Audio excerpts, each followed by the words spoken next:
Bienvenue sur le ring, l'ODJ TV Radio, Youssef Galaoui Filali. Merci Rachid pour l'invitation. Merci d'avoir accepté, de monter sur un ring. Avec plaisir. Et à mettre les gants autour de ce débat d'idées, qui est la plateforme et l'ADN de ce format sur le ring. Je rappelle Youssef Galaoui Filali, que vous êtes président du Centre marocain pour la gouvernance et le management. 3 rounds thématiques avec vous. Premier round sur le lendemain du dialogue social. Donc dialogue social, est-ce que c'est une bonne nouvelle pour l'entreprise? Avec un point d'interrogation. Vous nous direz ce que vous en pensez. Deuxième round, suite à l'annonce de généraliser, d'augmenter le SMIC et le SMAG, et le salaire également des fonctionnaires, puisque c'est 1000 dirhams qui ont été décidés, 500 dirhams par tranche, avec un démarrage en juillet prochain.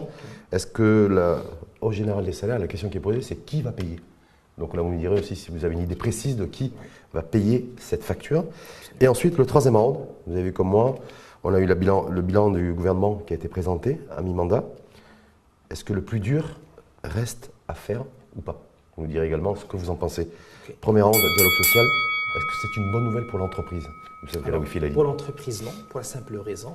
Un dialogue social qui a été mené essentiellement avec les représentants du secteur public, les syndicats qui représentent plus les fonctionnaires de l'État. Et je m'explique de manière très simple. Quand on voit l'ordre de grandeur, quand on voit les augmentations qui ont été accordées au secteur public, vous avez 1000 dirhams sur 2 tranches, vous avez les 500 dirhams à compter du juillet 2024, les 500 dirhams à compter du juillet 2025, et vous avez aussi l'abattement de l'IR de 1%. Qui concerne aussi le secteur, les deux, et le secteur public et le secteur privé. Ouais. Donc globalement, on a un fonctionnaire qui va bénéficier de 1500 dirhams de hausse.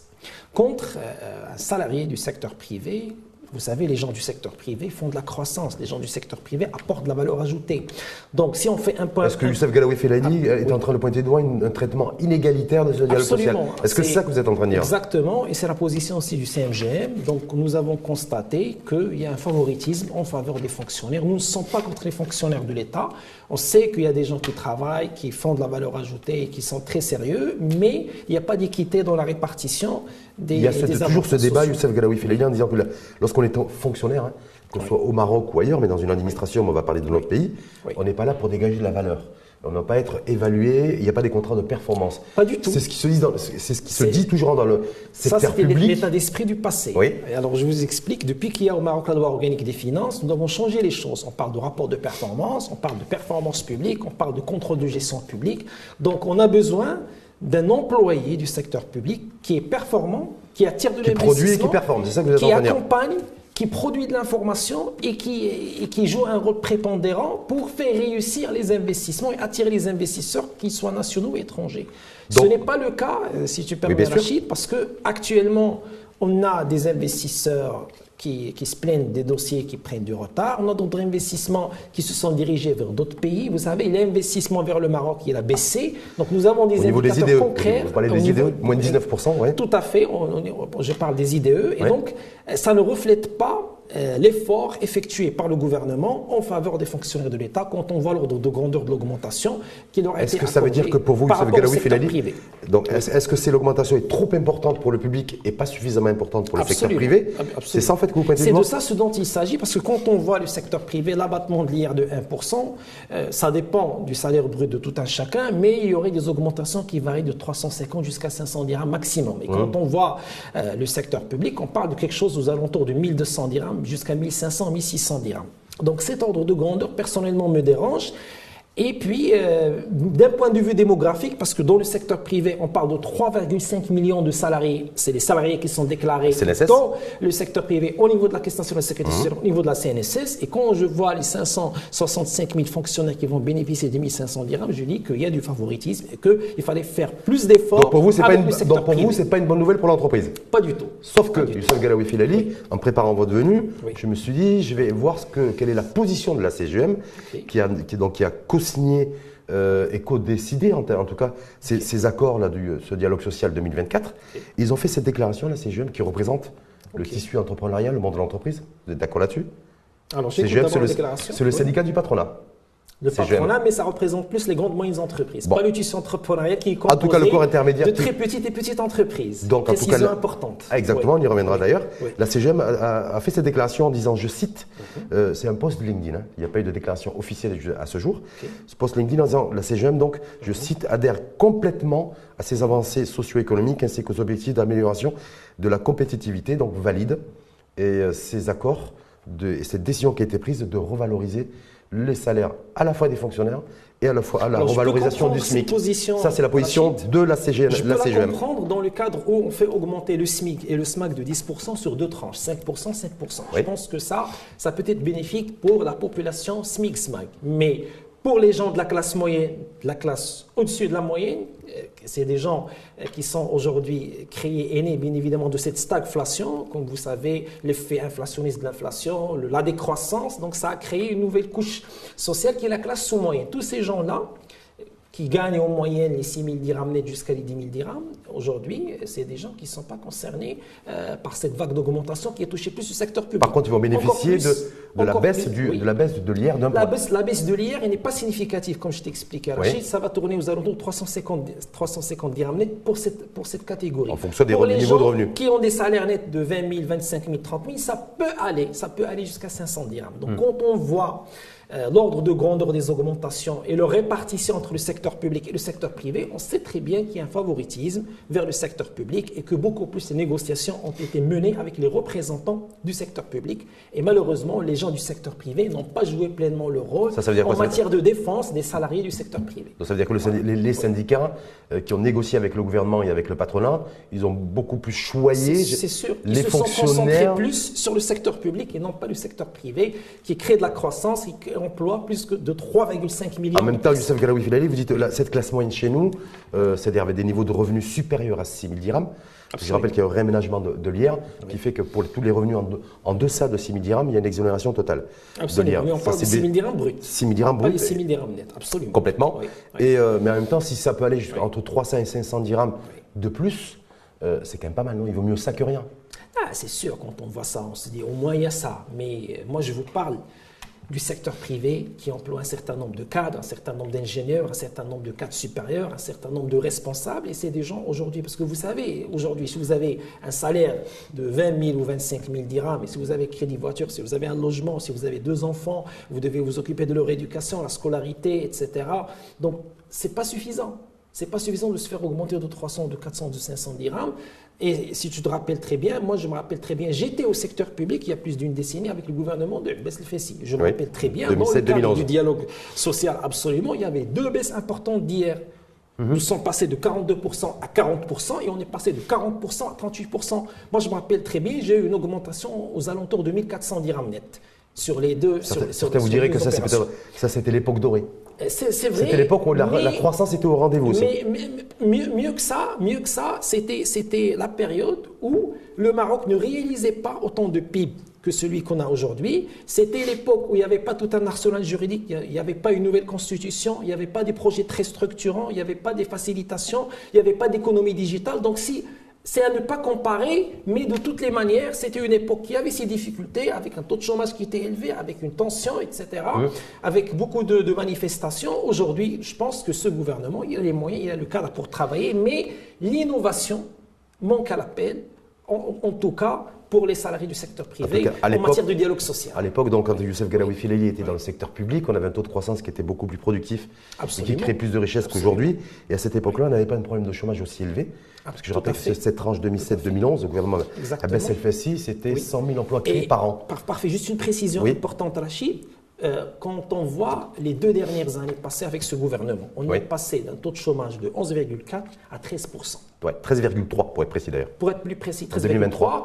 Et il y a des études, des projections, on se dirige vers les 15%. Et c'est très alarmant, c'est très inquiétant pour l'économie. Et on est revenu d'ailleurs certainement dans un autre sujet de thématique de débat avec vous sur le ring. On va transiter sur le deuxième round, juste hausse générale des salaires, en tout cas revalorisation du SMIC. Je rappelle qu'en 2 ans, le SMIC aura été augmenté de 20% à l'horizon 2026, du SMAG également, donc le salaire minimum au niveau du secteur agricole et celui des fonctionnaires qui n'ont pas été augmentés jusqu'à présent. C'est-à-dire que tous les fonctionnaires qui n'ont pas bénéficié d'une augmentation, je pense à ceux de l'éducation et de la santé, bénéficieront de ces 1000 dirhams. Donc, mais en même temps, la question que j'avais de vous poser, c'est qui va payer? Qui va payer tout ça? Ça a été chiffré, on parle de 3, 4, 5 milliards de dirhams, Younes Khoury. Qui va payer? Absolument. D'ailleurs, c'est la question aujourd'hui que se pose l'opposition. J'ai vu qu'il ira l'opposition. C'est une question très légitime parce que vous savez, quand on voit par exemple juste l'endettement du Maroc vis-à-vis du Fonds monétaire international, le Maroc est le deuxième pays le plus endetté après l'Égypte. 20 milliards de dirhams. Au niveau du continent, au niveau géographique. Quand on voit aujourd'hui l'endettement du Trésor, il a dépassé les 70%. Et quand on prend l'endettement global de l'État, c'est-à-dire le Trésor, les établissements entreprises publiques, la dette souveraine globale, qui sont garantis par l'État, on a dépassé les 95% quand on voit le tout. Donc vraiment, on est sur un niveau d'endettement qui est très alarmant. Je me rappelle très bien, l'ex-ministre des Finances, il avait parlé des mécanismes de financement innovants. Vous parlez de Mohamed Ben Chaboun? Exactement, c'est Ben Chaboun. Moi, j'étais très passionné de savoir ces mécanismes de financement innovants, alors que je découvre par exemple que c'est très choquant qu'on est en train de céder le patrimoine de l'État. Et c'est avec ces fonds-là qu'on va faire un certain nombre de projets sociaux et qu'avec ça, bien évidemment, ça va être les nouvelles sources ça va être les nouvelles sources de financement. Mais pour moi, ce n'est pas une bonne source de financement pour la simple raison, c'est que l'État, il perd sa souveraineté à travers la cession du patrimoine. Après, l'État, il va supporter des charges supplémentaires en termes de charges locatives. C'est-à-dire qu'on va payer des loyers pour le bien immobilier qu'on possédait. Ça, c'est pas bien. C'est pas bien pour l'économie marocaine. C'est ce que font malheureusement un certain nombre de pays dans le monde. On n'est pas les premiers. Pour moi, c'est pas le bon mécanisme de financement à déployer. Les milliards de dirhams chiffrés pour la hausse générale des salaires et la baisse également d'un point de l'IR, est-ce que pour vous, ça va être financé par l'endettement ou il y a d'autres sources de financement qui vont permettre de financer ou de préfinancer ces nouvelles dépenses qui n'étaient pas programmées dans la loi de finances 2024? C'est sûr. Donc pour moi, a priori, parce que le gouvernement, il ne s'est pas, bien évidemment, manifesté pour communiquer officiellement pour l'instant, il n'y a pas d'infos là. Donc ça va être l'endettement et ça va être les mécanismes de financement innovants à travers la cession des biens immobiliers et la cession du patrimoine de l'État. Je pense que c'est très mauvais pour l'économie marocaine.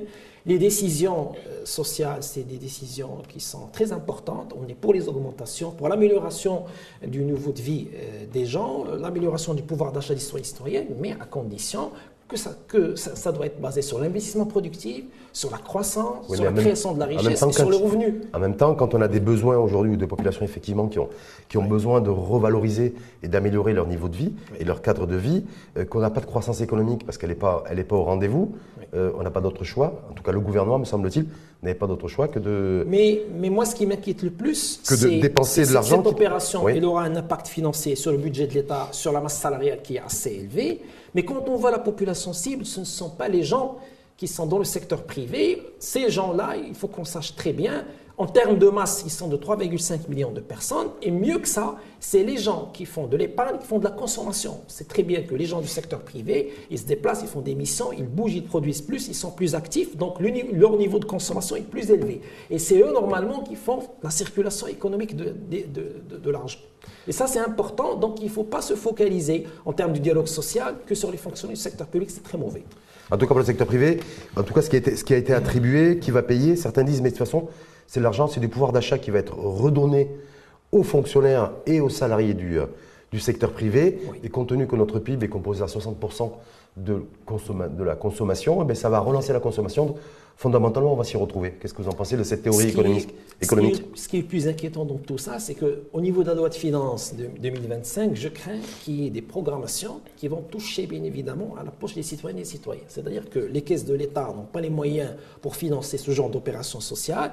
Et puis, on va chercher bien évidemment à instaurer des impôts, à mettre en place de nouvelles assiettes fiscales pour collecter de l'argent. Et ça, c'est très mauvais parce que déjà, on a une classe moyenne, une classe sous-moyenne, une classe sous-jacente qui est apparue depuis 2 ans suite à cette stagflation où il y a une pression inflationniste continue sur les ménages, de la décroissance et de la défaillance d'entreprise, parce qu'il faut qu'on sache une chose très importante, quand on parle de TPE, on est sur les ménages et on touche aux foyers, aux citoyennes, aux citoyens. Ça, c'est important. Donc, ce que tu es en train de dire, Youssef Galaoui Filahi, ce que vous craignez, vous, c'est que ces dépenses qui ont été annoncées dans le cadre de ce dialogue social se traduisent par de nouveaux impôts à partir de 2025, c'est ça? Absolument, absolument. Et donc, on est sur un jeu d'écriture en redéploiement. Je vous fais baisser le taux de l'IR de 1%, mais autrement, je vous impose sur d'autres éléments. Et ça, c'est pas bien du tout pour l'économie marocaine parce que, encore une fois, on va détruire le pouvoir d'achat des gens. Il faut qu'on fasse très attention. Et ceux qui vous diraient, mais vous seriez, vous, à la place de Aïssa Renouch, en tout cas, ou qu'est-ce que vous auriez fait dans un dialogue social, comme dans le contexte social et socio-économique dans lequel nous sommes aujourd'hui, où il y a une forte demande des populations travailleuses, des populations qui sont en difficulté, voire en précarité sociale, qu'est-ce que vous auriez fait? Parce que vous dites, il y a plein de contraintes, c'est des dépenses aujourd'hui qui vont se traduire par des impôts de demain, mais en même temps, qu'est-ce qu'ils auraient pu faire? On comprend qu'il y a beaucoup de contraintes. Déjà, il y a une défaillance en termes de communication. Je ne vois pas le sens du leadership, où on cherche à communiquer avec les gens, on cherche à collecter déjà les idées, parce qu'il y a beaucoup de propositions, beaucoup de centres, beaucoup d'associations qui travaillent, qui ont la matière, ne serait-ce que pour s'ouvrir déjà sur la société civile, s'ouvrir sur le tissu entrepreneurial marocain et collecter toutes les propositions. Il y a des idées très importantes qu'on peut mettre en place pour améliorer, par exemple, le niveau de vie, le pouvoir d'achat du secteur privé. Donc déjà, il y a un déficit en termes de communication. Deux, normalement, il fallait bien étudier la chose à l'avance. C'est-à-dire que si on va faire des décisions qui vont toucher au dialogue social, ça doit se faire de manière équilibrée entre le secteur public et le secteur privé. Il faut qu'il y ait un équilibre, parce que comme je vous ai dit, le secteur privé crée de la valeur, le secteur public, il joue un rôle important en termes d'accompagnement, en termes de décision, que ce soit pour le citoyen ou que ce soit pour l'entreprise marocaine. Donc cet équilibre, aujourd'hui, manque à l'appel. Donc vous pointez du doigt sur le déséquilibre entre ce qui a été attribué au secteur public et ce qui a été attribué au détriment du secteur privé, sachant que les fonctionnaires sont payés avec nos impôts. Tout à fait. Troisième round, bilan gouvernement à mi-mandat. Vous avez vu comme moi l'exposé, plus de 2 heures je crois d'ailleurs, du chef de gouvernement au Parlement, ensuite une sortie télé sur les 2 chaînes publiques. Exactement. Vous avez suivi? Oui, j'ai suivi. Attentivement. Tout ce qu'a dit et déclaré le chef de gouvernement, toute la présentation qu'il a faite de son bilan, vous l'avez trouvé comment? Pas la prestation du chef de gouvernement, mais le contenu. En toute objectivité non convaincant. J'ai suivi le contenu, je ne vois pas une vision, je ne vois pas un programme. Est-ce que vous voyez des réalisations? Parce qu'il a dit que les réalisations dépassaient les attentes. Fin de citation. Ça, c'est important, parce que quand on parle de chiffres, normalement, les chiffres doivent refléter la réalité. Oui. Alors, je vous donne l'exemple très simple. Prenez un foyer marocain, vous avez 3 jeunes, vous allez trouver un qui est en activité, 2 qui sont en recherche active, pour ne pas dire le terme chômage. La défaillance d'entreprise, on en connaît partout. Les quartiers populaires, non populaires, les gens aisés, les gens de la classe moyenne, les gens de la classe sous-moyenne, des défaillances d'entreprises, des retards de paiement, des entreprises en faillite, des gens qui sont poursuivis en justice. Aujourd'hui, si on dit le chiffre de défaillance officiel, si on considère les 20 000, ça ne concerne que le secteur formel. Quand on prend le secteur informel qui a 30% du PIB, quelque chose aux alentours de 300 milliards de dirhams, croyez-moi, le taux de défaillance, il peut aller jusqu'à 40-50 000 entreprises par an. Est-ce qu'on a plus de création d'entreprises annuellement ou plus de fermeture d'entreprises? Alors, la création... Parce que certains vous diraient que le taux de création est largement supérieur au taux de destruction. Ça ne veut rien dire, parce que vous pouvez créer une entreprise juridiquement parlant, mais l'entreprise est envayeuse, elle ne fonctionne pas.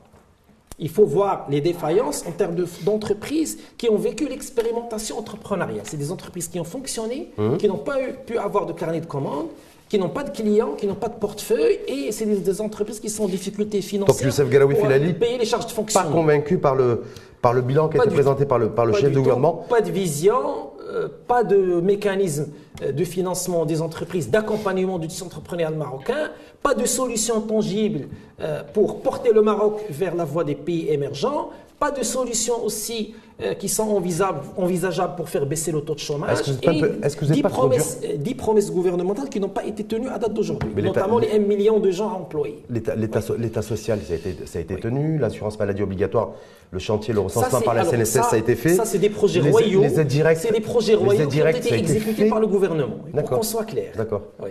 Donc pour vous, c'est pas le gouvernement qui a travaillé là-dessus et qui a su piloter le chantier à la fois de l'amont et à la fois c'est des projets des aides d'État. directes. Ouais. Quel que soit le gouvernement, il va les mettre en place. Mais ce qu'on attend d'un gouvernement élu, un pouvoir exécutif, une coalition gouvernementale, c'est la tenue des 10 promesses gouvernementales, c'est des actions concrètes pour faire employer les jeunes. Le taux de chômage auprès des jeunes aujourd'hui, il a dépassé les 38%.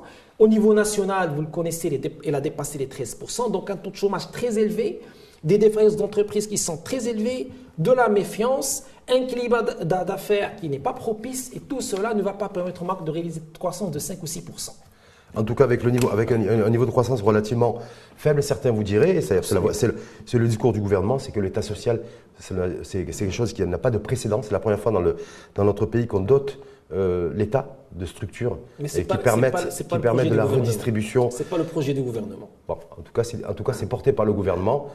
Exécuté par le gouvernement. Oui, ben oui, c'est son rôle, non?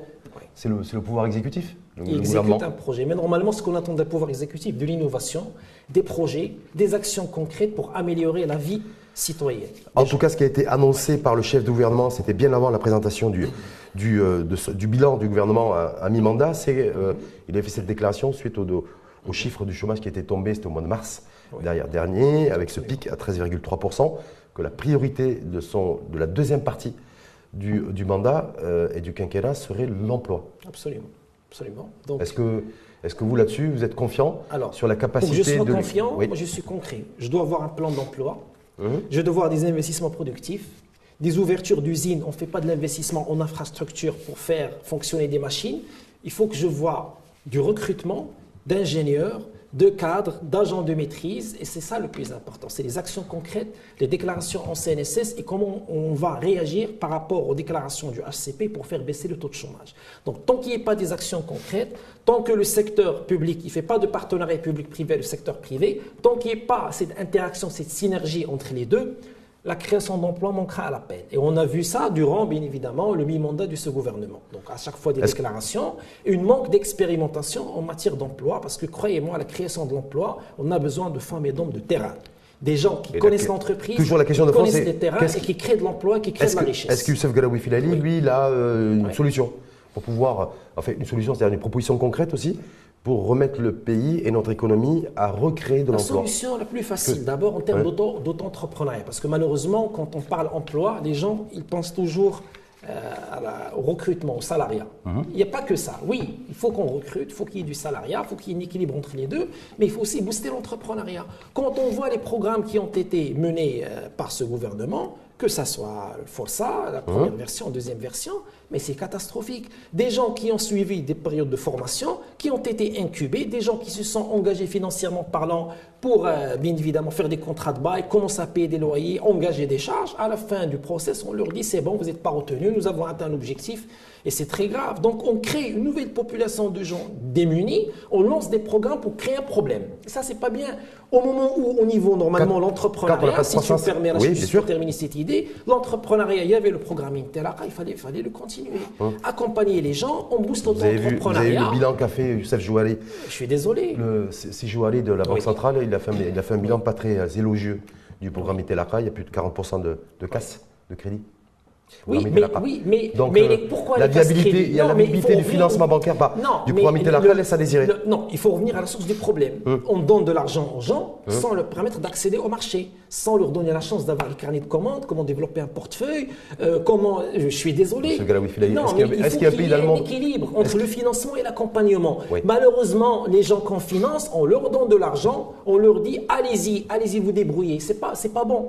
Les pays émergents. Il faudrait faire quoi? Donner de l'argent et en même temps leur donner une commande? Pas du tout, pas la commande. Je ne parle pas de la commande. Il faut les accompagner, les préparer techniquement parlant pour qu'ils puissent soumissionner au marché, avoir les commandes, s'inscrire dans des chaînes de valeur. Il faut leur donner la chance d'accéder au marché. Et on sait très bien qu'au Maroc, les marchés sont monopolisés par les grandes moyennes entreprises. Donc, comment tu veux à l'entreprise qu'elle fonctionne avec un financement sans qu'elle puisse accéder aux commandes? Donc en même temps, création d'emplois, certains considèrent que s'il n'y a pas de croissance économique, il ne peut pas y avoir de création suffisante en matière d'emploi. Donc c'est quoi les leviers par rapport à cette deuxième partie de mandat? D'ailleurs, on parle de remaniement éventuel. C'est le chef de gouvernement qui en a parlé publiquement à la télévision l'autre jour. C'est-à-dire, voilà, il reste 2 ans. 2 ans et demi, grosso modo, ou pour renouer avec la croissance et faire reculer le chômage, ou alors ça va être le chômage et la croissance et les perspectives d'une hausse du chômage parce que la croissance ne sera pas au rendez-vous. Si on ne fait pas 5-6% de croissance, on ne pourra jamais réduire le taux de chômage. On ne les fera pas sur 2024 et 2025, c'est une certitude. En tant qu'économiste, je suis convaincu. C'est ce qui se dit aussi. Après, il ne faut pas se cacher derrière des prétextes. C'est-à-dire qu'on va dire qu'il y a du dérèglement climatique, le recul des précipitations, on ne pourra pas faire les 75 millions de C'est pas qu'un alibi, ça c'est une réalité, ça, c'est pas qu'au Maroc. Aujourd'hui, le dérèglement climatique, c'est devenu planétaire. Oui. Mais il y a toujours des solutions. Il y a des pays qui font de l'accompagnement aux petits agriculteurs, qui créent de petites moyennes industries en agriculture pour créer de l'emploi, pour faire de la richesse. On accompagne ces gens pour qu'ils puissent accéder aux eaux. Aujourd'hui, il n'y a pas d'économie d'eau et on sait qu'il y a beaucoup de gaspillage au niveau des grandes, moyennes, bien évidemment, entreprises qui consomment de l'eau, que ce soit dans l'agriculture ou dans l'industrie agricole, mais les très petites entreprises en la matière, ou bien évidemment, vous avez aussi des coopératives agricoles, souffrent pour avoir de l'eau. Donc, encore une fois, il faut qu'il y ait un équilibre, une très bonne répartition des richesses. Et ça, c'est important. Mieux on répartit les richesses, mieux on crée de la croissance et mieux on réduit le taux de chômage. Quand ce gouvernement, cet exécutif, a 2 ans, 2 ans et demi, ou pour retrouver la croissance, ou pour relancer la stratégie, en tout cas en matière d'emploi. Moi, je pense que le plus important aujourd'hui, parce qu'on est sur du court terme là. On est sur du court terme, mais sur du moyen terme. Il faut travailler sur la croissance, parce que si on travaille sur la croissance, c'est un effet inverse. On fait les 20-80. On travaille sur la croissance elle va bien évidemment créer les postes d'emploi et on va baisser le taux de chômage. Il faut travailler sur la croissance, sur l'investissement productif. On fait ramener des constructeurs, des investisseurs étrangers, ils viennent, ils s'installent. Mais il faut qu'il y ait bien évidemment une force de frappe et on leur fait de la pression à travers des conventions signées, formelles, sur un plan de recrutement, un plan de formation sur les 2-3 années à venir. C'est ce qui est fait lorsqu'il y a des conventions d'investissement. On ne voit pas l'impact. On ne voit pas l'impact parce que quand tu prends les zones industrielles qu'on a au Maroc, on a à Tanger, on a à Kenitra. C'est vrai qu'ils recrutent de la main-d'œuvre, mais les cadres. De la main-d'œuvre qualifiée, pas que qualifiée, mais qualifiée en tout cas. Qualifiée et non qualifiée aussi conforme, ça on le sait très bien, mais quand on voit la catégorie, vous avez plus de 200 000 demandeurs d'emploi par an. C'est des gens qui sortent des écoles supérieures, des universités. Ils souffrent pour se faire insérer dans le marché de travail. Et on a ceux qui restent un an et demi dans le chômage, en recherche active, et qui ne trouvent pas. Et donc à ces gens-là, il faut qu'il y ait des réponses immédiates. Donc la réponse immédiate, c'est les partenariats publics-privés, booster l'entrepreneuriat à travers l'accompagnement, la création de richesses et bien évidemment le recrutement aussi, ou bien évidemment on impose aux recruteurs, aux usines de faire employer les cadres. En tout cas pour vous, Youssef Galaoui Filali, il faut travailler sur le retour de la croissance.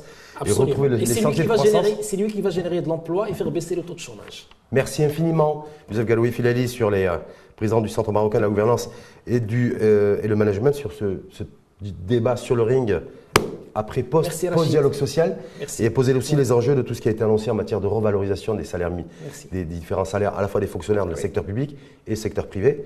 Et vous dites qu'effectivement, il va falloir accélérer un peu le rythme pour retrouver de la croissance, parce que si on ne retrouve pas de croissance, on ne pourra pas relancer l'emploi. Exactement. Merci à vous. Merci pour ton invitation. Et à très bientôt. À très bientôt.